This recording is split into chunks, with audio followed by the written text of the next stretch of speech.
नमस्कार, live 11 media में स्वागत है। आइए जानते हैं झारखंड से जुड़े खबरों को। गढ़वा अनुमंडल पदाधिकारी संजय कुमार ने सदर अस्पताल का औचक निरीक्षण किया। निरीक्षण के क्रम में उन्होंने अस्पताल की साफ सफाई व्यवस्था, एम्बुलेंस उपलब्धता, ममता वाहन, emergency OPD, blood bank, roster duty, उपस्थित पंजी आदि का निरीक्षण किया। निरीक्षण के बाद उन्होंने अस्पताल उपाधीक्षक एवं संबंधित कर्मियों के साथ बैठक कर अव्यवस्थाओं से संबंधित लगातार मिल रही शिकायतों के पीछे के कारणों व उनके निवारण उपायों के अलावा अस्पताल कर्मियों के सामने आ रही व्यवहारिक समस्या की भी समीक्षा की। बोकारो में बीते 1 दिसंबर को 67 वर्षीय रिटायर्ड बीएसएल कर्मी ललन सिंह की गोली मारकर हत्या की साजिश की गई थी। मामले में पुलिस ने कार्रवाई करते हुए एक युवती सहित 3 आरोपियों को गिरफ्तार किया। इनके पास से एक देसी पिस्तौल, एक कारतूस, घटना में उपयुक्त बाइक व दोनों आरोपियों के मोबाइल फोन बरामद किए हैं। रामगढ़ में बीते 5 दिसंबर को रामगढ़ बस स्टैंड से एक युवक का अपहरण किया गया था। मामले में कार्रवाई करते हुए पुलिस ने अपहरण युवक को हजारीबाग से सकुशल बरामद किया। पुलिस ने एक व्यक्ति को गिरफ्तार किया, वहीं एक व्यक्ति फरार है। गुमला जिले के डुमरी थाना क्षेत्र के नवाडी पंचायत अंतर्गत बिर्री पेट्रोल पंप के पास 2 बाइक की टक्कर, हादसे में 2 लोग की मौत, वहीं 3 लोग गंभीर रूप से घायल हो गए हैं। घायलों की बेहतर उपचार के लिए सदर अस्पताल गुमला भेज दिया गया है। लातेहार जिला के बालूमाथ प्रखंड मुख्यालय स्थित कोयला व्यवसायी और भाजपा नेता मुकेश कुमार के घर अज्ञात अपराधियों के द्वारा की गई अंधाधुंध फायरिंग। लगभग 6 राउंड गोली चलने के बाद अपराधी बाइक पर फरार हो गए। जांच में जुटी है पुलिस। पलामू जिले के नौडीहा बाजार से टीएसपीसी का सक्रिय सदस्य जितेंद्र सिंह उर्फ मंत्री उर्फ अभियंता गिरफ्तार। हाईवा और बाइक के टक्कर में 2 बाइक सवार घायल, रिम्स रेफर। बालूमाथ थाना क्षेत्र के अंतर्गत बालूमाथ पांकी मार्ग पर तेज रफ्तार हाईवा वाहन ने एक बाइक में 2 सवार लोगों को धक्का मार दिया, जिससे दोनों बाइक सवार घायल हो गए। घटना बालूमाथ पांकी मार्ग कोमर मोड़ के पास का है। घायलों की पहचान संजय उरांव डहू बड़का गांव एवं देव कुमार उरांव कोमर बालूमाथ का रहने वाला है। पश्चिम बंगाल सरकार के द्वारा झारखंड में आलू पर प्रतिबंध के बाद ग्रामीण हुए गोलबंद। घाटशिला के दुआरसानी गांव के समीप सैकड़ों ग्रामीणों ने पश्चिम बंगाल के सब्जी व्यापारियों को वाहन सहित रोका। ग्रामीणों ने कहा, बंगाल से आलू बंद तो झारखंड में बंगाल के सब्जी व्यापारियों का घुसना भी बंद होगा। इस कारण लगभग 5 घंटे रहा सड़क पर तनावपूर्ण माहौल। मौके पर पहुंची पुलिस ग्रामीणों को समझा बुझाकर हटाया। केंद्रीय मंत्री और रांची के सांसद संजय सेठ को बदमाशों ने मैसेज पर 50 लाख रुपए की फिरौती मांगी। कहा कि 3 दिन के अंदर पैसे दे दो, ऐसा नहीं करने पर परिणाम भुगतने की धमकी भी दे डाली। सांसद का शीतकालीन सत्र चल रहा है और केंद्रीय मंत्री संजय सेठ अभी दिल्ली में हैं। यह धमकी उनके मोबाइल पर मैसेज के द्वारा दी गई।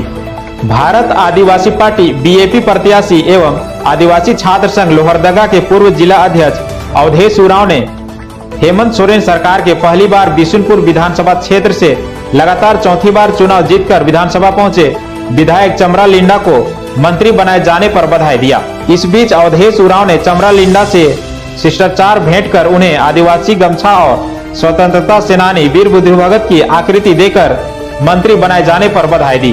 उन्होंने कहा कि राज्य की हेमंत 2.0 सरकार चमरा लिंडा को मंत्री बनाकर सराहनीय कार्य किया है। निश्चित रूप से चमरा लिंडा अपने बिशुनपुर विधानसभा क्षेत्र के अलावा संपूर्ण झारखंड प्रदेश में विकास योजनाओं का जन जन तक पहुंचाने में अग्रणी भूमिका निभाने का कार्य कर निश्चित रूप से ही चमरा लिंडा अपने बिशुनपुर विधानसभा क्षेत्र के अलावा संपूर्ण झारखंड प्रदेश में विकास योजनाओं का जन जन तक पहुंचाने में अग्रणी भूमिका निभाने का कार्य कर दिखाएंगे। चमरा लिंडा के मंत्री बनने पर आदिवासी समाज के साथ साथ अन्य समाज का भी विकास होगा।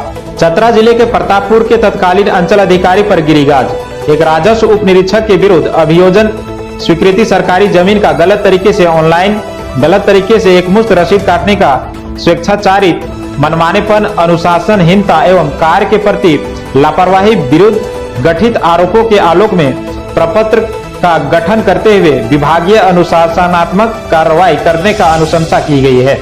चतरा उपायुक्त के एक्शन के बाद अन्य अंचल का जालसाजों में मचा हड़कंप। झारखंड के गिरिडीह और लातेहार जिले में केंद्रीय विद्यालय खुलेंगे। प्रधानमंत्री नरेंद्र मोदी की अध्यक्षता में शुक्रवार को आर्थिक मामलों की मंत्रिमंडलीय समिति ने देश भर में सिविल रक्षा क्षेत्र के अंतर्गत 85 नए केंद्रीय विद्यालय खोलने और केवी शिवमोगा जिला शिवमोगा कर्नाटक के विस्तार को मंजूरी दे दी गई है। यूपीआई का प्रयोग करने वाले लोगों के लिए जरूरी सूचना।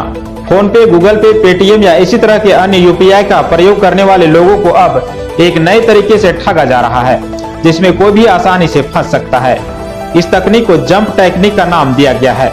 इसमें साइबर ठग आपको कोई छोटी राशि आपको भेजता है, जैसे कि 2000 राशि सच में आपके पास आया है या नहीं। आपके पास इसका जमा होने का टेक्स्ट मैसेज या नोटिफिकेशन भी आता है।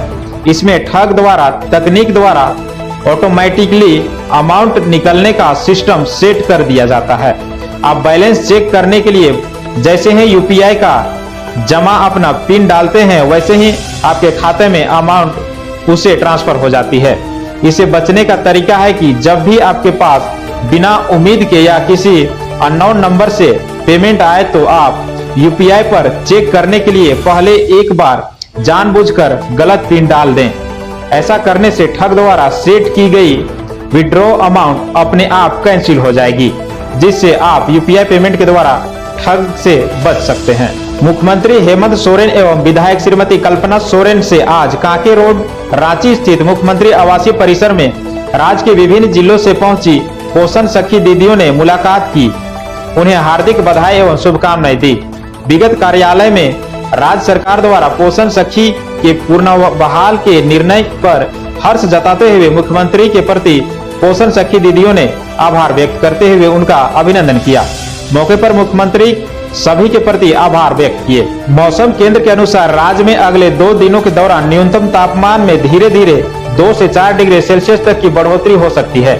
इसके बाद अगले 3 दिनों के दौरान इसमें धीरे धीरे 2 से 4 डिग्री सेल्सियस की गिरावट हो सकती है। राज्य के पश्चिम और निकटवर्ती उत्तरी भागों में 8 दिसंबर को कहीं कहीं हल्की बारिश हो सकती है। इसका असर पलामू, गढ़वा, चतरा, लातेहार, कोडरमा, लोहरदगा, हजारीबाग, गुमला, सिमडेगा जिलों में देखने को मिलेगा। इसी तरह 9 दिसंबर को राज्य में उत्तर पश्चिम भागों को छोड़कर शेष भागों में कहीं कहीं हल्की बारिश हो सकती है। इसका असर साहिबगंज, पाकुड़, गोड्डा, दुमका, देवघर, जामताड़ा, धनबाद, गिरिडीह, कोडरमा, हजारीबाग, बोकारो, रामगढ़, लोहरदगा, गुमला, रांची, खूंटी, सिमडेगा जिले में कहीं कहीं देखने को मिलेगा। मौसम केंद्र के अनुसार 8 दिसंबर को राज्य में कहीं कहीं गर्जन और वज्रपात होने की भी आशंका है। इसके अलावा राज्य के पश्चिमी और निकटवर्ती उत्तर भागों में कहीं कहीं घना मध्य कोहरा देखा जा सकता है। इसका असर पलामू, गढ़वा, चतरा, लातेहार, कोडरमा, लोहरदगा, हजारीबाग, गुमला, सिमडेगा जिलों में देखने को मिलेगा। केंद्र के अनुसार 9 और 10 दिसंबर को राज्य के अधिकांश हिस्सों में कहीं कहीं घना मध्य कोहरा देखा जा सकता है। घना कोहरा छाए रहने पर महज कुछ दूरी की जगह नहीं दिखाई देती है। ऐसे में वाहन चलाते समय सावधानी बरतने, तेज गति से वाहन नहीं चलाए जाने एवं बचाव और दूसरों को सतर्क करने के लिए लाइट का प्रयोग करें। धन्यवाद।